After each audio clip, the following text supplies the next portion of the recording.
social media emandinoswera ndichiona kuti nyaya dziri kufamba sei. Ayo, ndasangana na Prophet Passion Java. Nditi kana tiri kuno kwandawanzoda kumuti Prophet Passion Java, ndawanzoda kungomuti Passion kana kuti panga. Nditi so ndisanda kuzivisai zvataurwa na Passion Java. Kana unga usati wasubscribe paSaint TV, pana vanhu pamusha pedu. Nditi channel isiri yemunhu asi channel yevanhu. Subscribe wotena on your notification bell kuitira pega patino uploada ma videos you will be notified because zvinenge zvaitirwani iwewe. Ndichitoti maswera sei kwese kwamuri vazukuru vasekuru Saint. Aiwa, channel yedu ichikura, basa richienda mberi. Munyaya yedu raitwa riri video, mashoko ataurwa ipapo kakaritorika video zvikanzi frizitiri kushata kungani kunge Lorraine Guyo.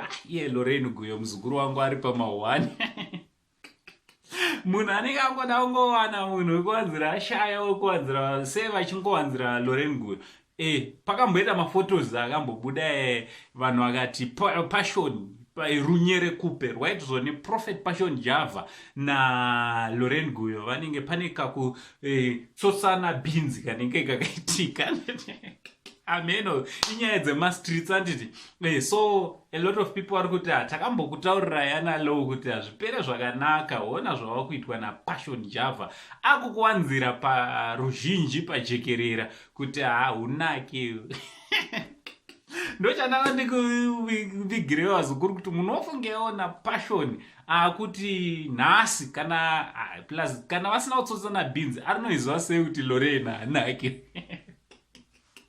From Uncle said the only Zimbabwean uncle. Ngatara noma comments muchitudza kuti munofungeiwo nenyaya yekunzi na Passion. Toza edu ndi comedian, ndi comic prophet.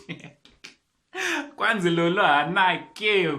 Chitichi much love.